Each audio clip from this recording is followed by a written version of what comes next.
Gentech, c'est une compagnie d'électronique, je dirais la plus vieille à Québec, qui va fêter son 60e anniversaire l'an prochain. Donc, c'est une compagnie qui conçoit et fabrique des produits et des solutions sur mesure pour nos clients. Belle petite entreprise, avec environ 150 employés. Gentech conçoit et fabrique différents produits qui sont dans le domaine de l'électronique de haute technologie.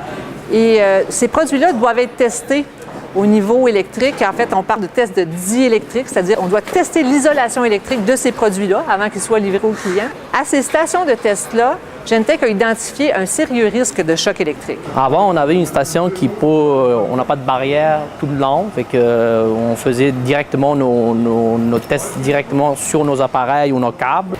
Les conséquences qui étaient exposées, c'était à des risques de simple électrisation, à la même pire, jusqu'à l'électrocution.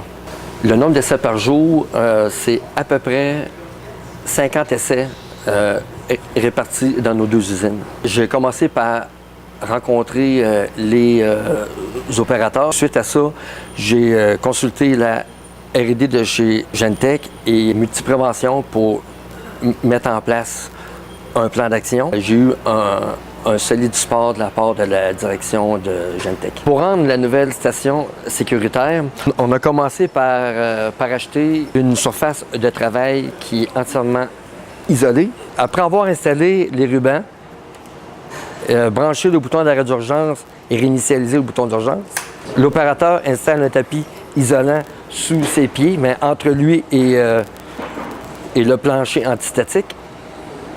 Ensuite, il démarre son panneau de contrôle. Il vérifie que son témoin lumineux est vert.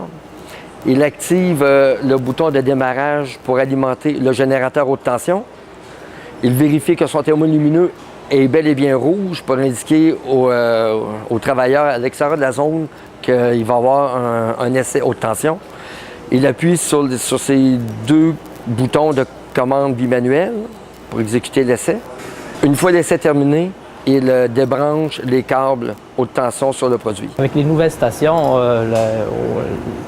ils sont beaucoup plus sécuritaires que les anciennes, vu qu'il y a une barrière qui empêche tous les gens qui passent aux alentours de la station de toucher à nos appareils qui sont sous test. Et on a tous les appareils nécessaires pour faire le test dans des bonnes conditions. C'est que ça a une influence même pour notre rendement. C'est plus productif avec ces stations-là que les anciennes stations.